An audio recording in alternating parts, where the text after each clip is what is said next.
여러분은 성폭력 범죄 처벌 등에 관한 특례법, 약칭 성폭력처벌법에 대해 얼마나 알고 계신가요? 최근 성폭력처벌법의 일부 개정안이 시행되었는데요.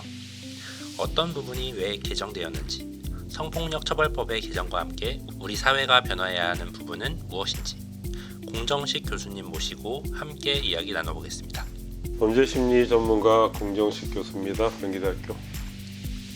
성폭력처벌법이 무엇인가요? 성폭력처벌법은 성폭력 범죄에 대한 대책이나 또는 처벌 관련 규정들을 규정하고 있는데, 사실 우리나라 성폭력 범죄가 과거에도 상당히 많이 발생했으나 교묘하게 좀 많이 발생하다 보니까 그걸 규제하기 위해서 제정된 법을 알고 있습니다. 최근 성폭력 범죄의 발생 현황은 어떤가요? 2021년도에 성폭력 발생 건수가 32,898건이니까 그 인구 10만 명당 63.7건 상당히 많이 발생하고 있다는 걸 볼 수가 있는데, 이 성폭력 범죄 발생비가 최근 10년 기준으로 보면 38.9%가 증가를 했어요. 근데 이제 우리가 통상 강력 범죄하면 살인이나 방화 또는 강도 뭐 이런 범죄를 얘기하는데, 그 중에 성폭력 범죄가 차지하는 비율이 80% 넘거든요. 그래서 흉악 범죄가 늘었다라고 할 땐 실질적으로는 성폭력 범죄가 늘었다는 거고, 성폭력 범죄가 왜 이렇게 많이 증가하는가를 놓고 보면 인식의 변화? 성폭력 범죄를 과거에는 많이 숨겼는데 지금 적극적으로 신고하는 경향성이 많이 높아졌어요. 그게 원인이 아닌가 보여집니다. 미성년 대상 성폭력 범죄도 마찬가지로 범죄율이 증가했나요? 아동 청소년 대상 성범죄 범죄자 중에서 13세 미만 아동 대상 성폭력 범죄가 3년 연속 증가 추세에 있다고 그래요. 아동 관련 성폭력 범죄가 심각한 범죄로 지금 대두가 되고 있다고 보시고, 특히 디지털에서 특히 아동 청소년 성폭력이 상당히 급증을 했어요. 이런 것들이 좀 특징이라고 볼 수 있습니다. 아동 청소년 대상 디지털 성범죄가 증가하는 이유는 무엇인가요? 아무래도 디지털 과학 기술이 좀 발달하다 보니까 디지털 사회에서 세계 속에서의 어떤 삶이 마치 오프라인 삶과 마찬가지로 하나의 또 다른 삶의 장이 됐어요. 그리고 특히 청소년 세대는 사이버상에서 대화하는 게 더 익숙하고, 그러다 보니까 거기에서 범죄에 노출될 확률도 더 높아지게 된 거죠. 다만 문제가 되는 거는 오프라인상으로는 어느 정도 법률적 체계를 통해서 제재할 수 있는 시스템을 갖고 있고 있는데, 디지털 성범죄의 경우에는 이게 광역성이라든가 인명성 뭐 여러 가지 이유 때문에 범죄의 어떤 전반적인 현황이라든가 또는 뭐 분석하기가 되게 어려운, 그리고 체포동 검거하기가 어려운 이런 어떤 특징들을 갖고 있어서 더 많이 늘어나는 거 아닌가라고 보여집니다. 말씀해주신 범죄율이나 사회적 인식 변화에 따라서 성폭력 처벌법도 여러 차례 개정된 것으로 알고 있는데요. 이번에 개정 시행된 성폭력 처벌법은 어떤 내용이 변화한 건가요? 이번에 개정되는 것은 7월 달에 개정이 됐고 10월 달부터 이제 시행을 하는 건데, 2021년도에 헌법재판소 판례 때문에 그래요. 그 당시에 피고인의 반대 신문권 보장을 위해서 그 성폭력 피해자의 진술을 재판 과정의 증거로 사용하는 것을 일부 좀 제한을 뒀어요. 그러면 이제 그런 개정을 하면서 피해자 보호에 소홀했다는 비판도 있었거든요.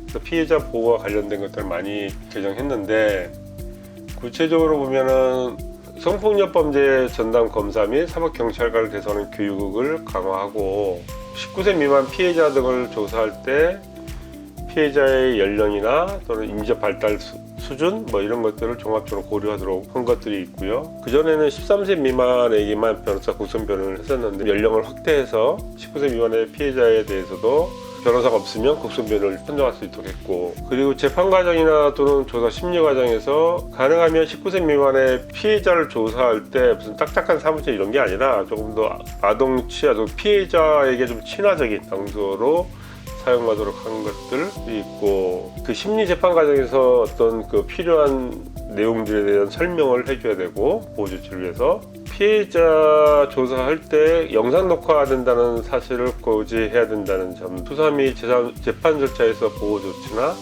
또는 신뢰 관계인 또는 진술 요력인 참여를 확대하고, 뭐 이런 어떤 조치를 통해서 전반적으로는 피해자 보호와 관련된 요건들, 또 19세 미만 피해자 등이 2차 피해를 받지 않도록 보호하는 규정들 이런 것들을 좀 더 강화해서 규정했다고 볼 수 있습니다. 피해자 보호와 관련된 부분을 강화하는 방향으로 개정되었다고 하셨는데요. 성폭력 피해자 보호 조치가 확대되어야 하는 이유는 무엇인가요? 일단 성폭력 피해를 당하게 되면 다른 사람에게 도움을 요청하기가 되게 어려워요. 스스로 고립을 시키기도 하고 또는 가해자에 의해서 사회적 단절되기도 한단 말이에요. 그러다 보면은 또 그 자체가 이제 개인의 인격권의 침해가 될 거고, 그 다음에 이제 주로 성폭력 범죄에서 60% 이상이 아는 사람에 의해서 발생한단 말이에요. 사회를 불신하게 만드는 요소가 된다는 거죠. 사회적으로, 경제적으로 이제 관계를 단절시키거나 또는 정신적 트라우마가 심각해져서 고통을 많이 받게 되는 거죠. 근데 그런 고통들이 단기간에 끝나는 게 아니라 굉장히 장기화된다는 게 문제가 있어요. 그래서 보호가 필요하다라고 봅니다. 성폭력 처벌법이 제대로 작동하도록 우리 사회 내에서 할 수 있는 것에는 어떤 것들이 있을까요? 일단은 성범죄에 대한 인식 변화가 제일 필요하죠.